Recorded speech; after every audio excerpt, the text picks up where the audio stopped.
नमस्कार दोस्तों, जीएस भूति में आपका स्वागत है।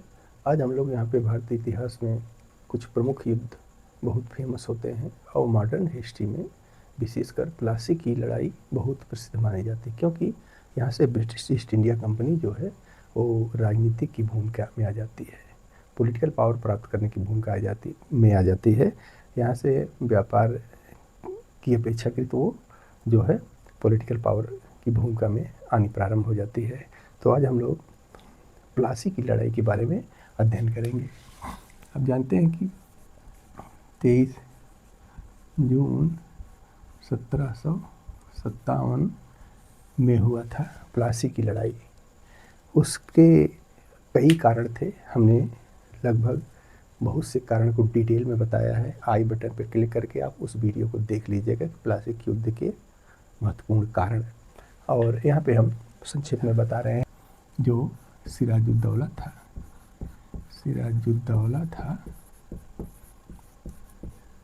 ये अपने नाना के द्वारा बंगाल का नवाब जब बनाया गया था तो बहुत से लोग इसके विरोधी उठ खड़े हुए थे। जैसे विरोधियों में संक्षेप में बता रहे हैं, विरोधियों में कौन कौन थे। इसके विरोधियों में एक तो जो ढाका की इसकी मौसी कौन थी, घसीटी बेगम। ढाका की इसकी मौसी घसीटी बेगम थी। और पूर्णिया का सूबेदार इसका चचेरा भाई, इसकी मौसी का बेटा यानी इसका चचेरा भाई शौकत जंग, ठीक। और इसका जो दामाद था मीर जाफ़र, इसका जो दामाद सा या सेनापति था वो कौन था, मीर जाफ़र। और बंगाल का बहुत बड़ा सेठिया था जगत सेठ। उसके बाद राय दुर्लभ, यार लतीफ़, ठीक, राज वल्लभ, इसका पुत्र कृष्णदास, समझ गए ना। और उसके अलावा साथ जो ब्रिटिश ईस्ट इंडिया कंपनी थी, इतने लोगों को ब्रिटिश ईस्ट इंडिया कंपनी जान गई कि ये नाखुश है सिराजुद्दौला से, तो कंपनी ने इनको अपने साथ मिलके जो है बहुत बड़ा षड्यंत्र रच दिया। और होता क्या है कि इसके जो तात्कालिक कारण होते हैं,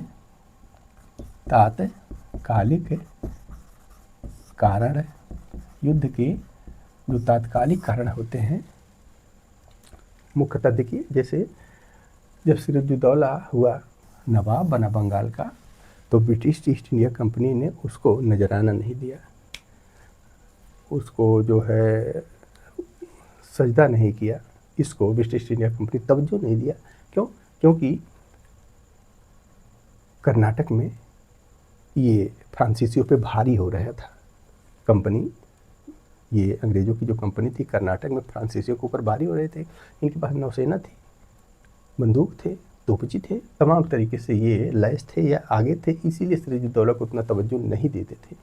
और इतने लोग नाखुश थे, इसलिए ब्रिटिश ईस्ट इंडिया कंपनी इनको नजराना नहीं दी, मुबारकबाद नहीं दी नवाब बनने पे, इससे नाखुश हो गए। और एक कासिम बाज़ार था, ये लोग कासिम बाज़ार ये लोग कहते हैं हम लोग व्यापार करने के लिए उसका उपयोग कर रहे थे, और यहाँ का प्रमुख वाट था। तो कंपनी ने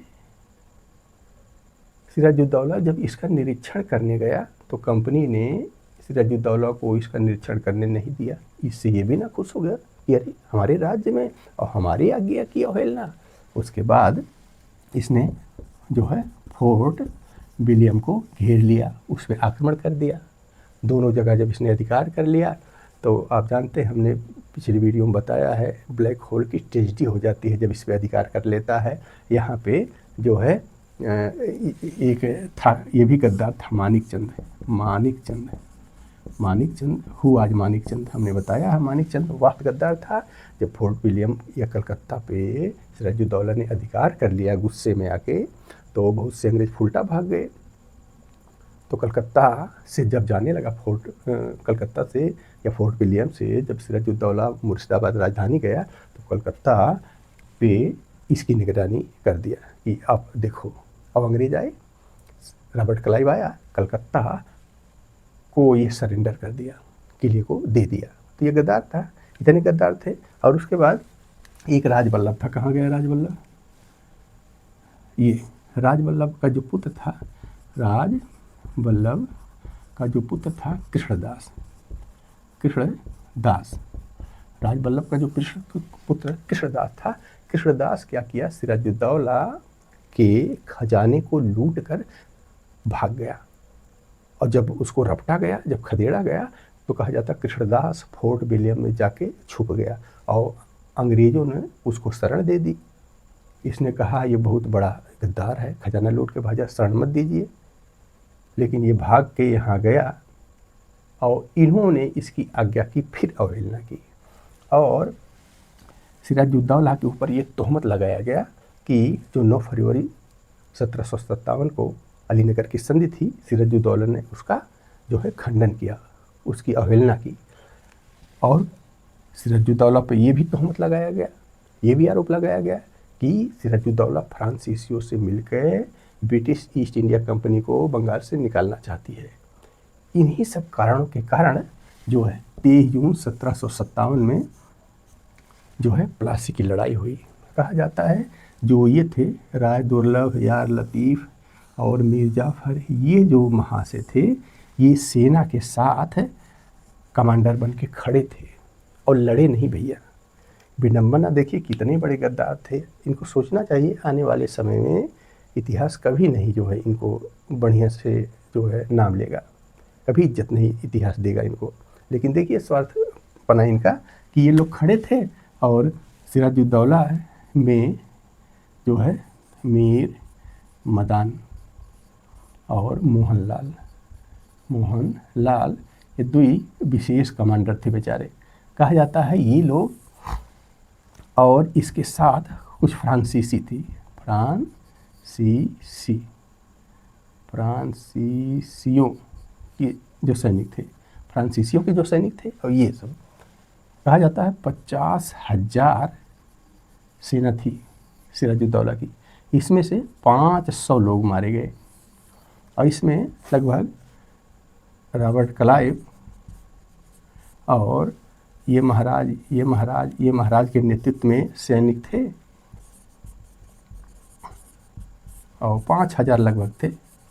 इसमें लगभग 70-80 यानी 100 से कम मरे। समझ रहे हैं, ये तटस्थ थे। कहा जाता है ये लोग बड़ी वीरता से लड़े। जब तक ये लड़े रॉबर्ट क्लाइव को छुपना पड़ा कि अरे बाप रे हम तो हार जाएंगे। इतना तिकड़म तीन किए थे, इतना षड्यंत्र किए थे सिराजुद्दौला के विरोध में, इतने लोगों को खड़ा किए थे कि बेचारा अकेले पड़ गया था। लेकिन मीर मदन मोहनलाल फ्रांसीसी इतने बढ़िया तरीके से लड़े कि क्लाइव को लगा ये पेड़ की ओट में छिप गए, आड़ में छिप गए कि अरे ये तो लग रहा है कि हम हार जाएंगे। कहा जाता मोहनलाल को एक गोली लगी और धीरे धीरे मीर मदन और फ्रांसीसी भी जो है मरते चले गए। और तब जो है इनकी सेना हारने लगी। क्यों? क्योंकि ये गद्दार जो मीर जाफ़र था, इनका दामाद था, ये भी हरामी नहीं लड़ा, ये भी नहीं लड़ा। एक कमांडर थे, ये भी कमांडर था, नहीं लड़ा। और मीर जाफ़र कहता है सिराजुद्दौला से कि आप चले जाइए। तो कहा जाता है सिराजुद्दौला युद्धभूमि छोड़ के जो है राजधानी मुर्शिदाबाद चला गया। और जाते जाते ये महाराज 2000 सैनिक भी अपने साथ ले गए। देखो हरामी को 2000 सैनिक भी ले गए अपने साथ। 2000 सैनिकों को लेकर लोहा लिए होते, लड़े होते तो शायद स्थिति दूसरी होती। भारतीय इतिहास में बहुत भयंकर दुष्परिणाम जो है प्लासी की लड़ाई के होते हैं, आप जानिए।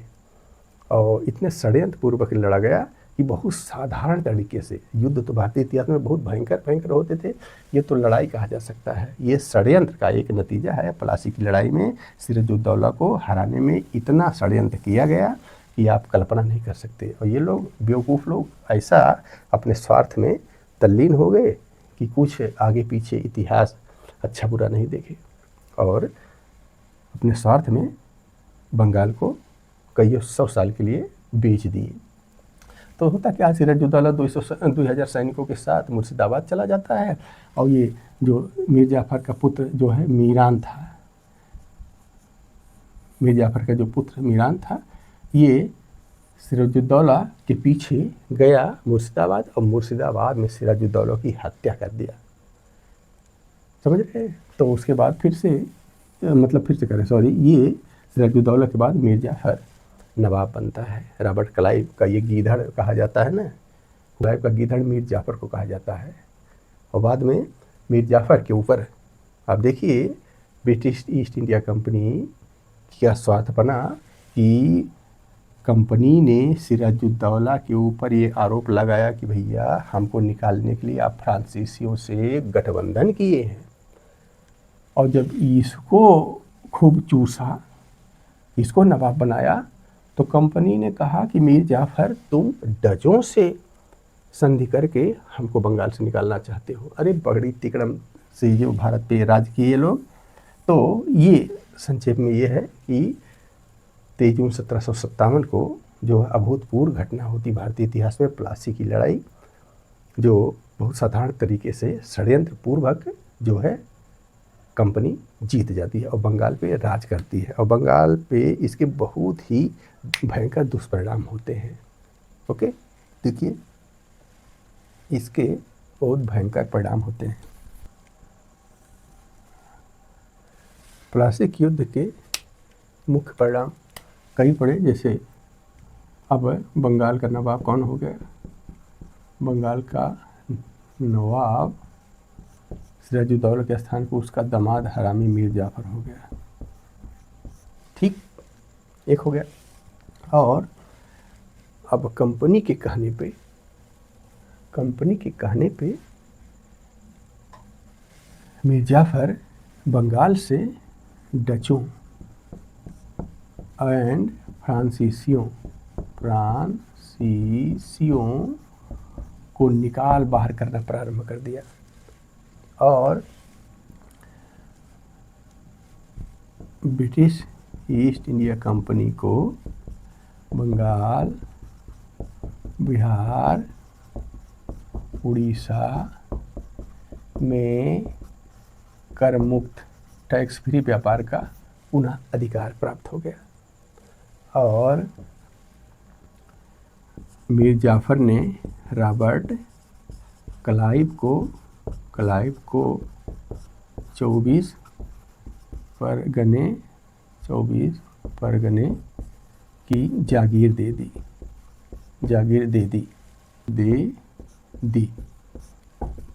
और बंगाल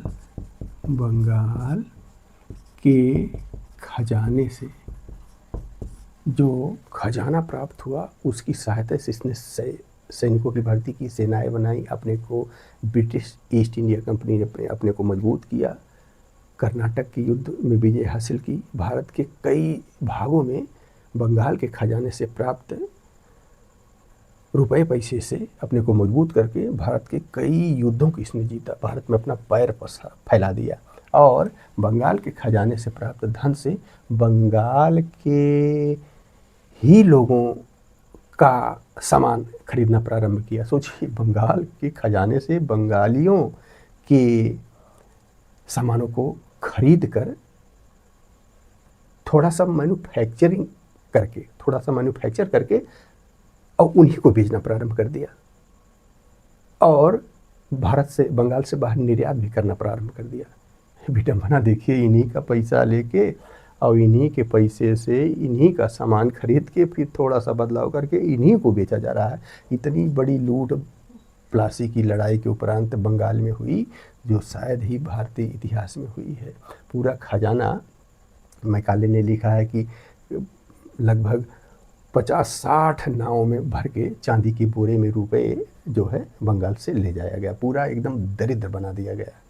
तो और सबसे बड़ी बात यह है, कंपनी को, ब्रिटिश ईस्ट इंडिया कंपनी को ये पता चला कि ये दुष्ट भारतीय बहुत ही स्वार्थी होते हैं, यहाँ पे जो है इनके अंदर फूट डाल दीजिए, फूट डालो, राज करो की नीति ये लोग बनाना प्रारंभ कर दिए। ये जान गए कि भारतीयों के अंदर भैया बहुत आसानी से फूट डाल दीजिए और राज कर लीजिए, उनको आपसे लड़ा दीजिए, बहुत स्वार्थी होते हैं। ये प्लासी युद्ध के कुछ परिणाम हैं। तो आशा करते हैं आप शेयर सब्सक्राइब ज़रूर करेंगे। तो वीडियो देखने के लिए बहुत बहुत धन्यवाद आपका। Thank you very much.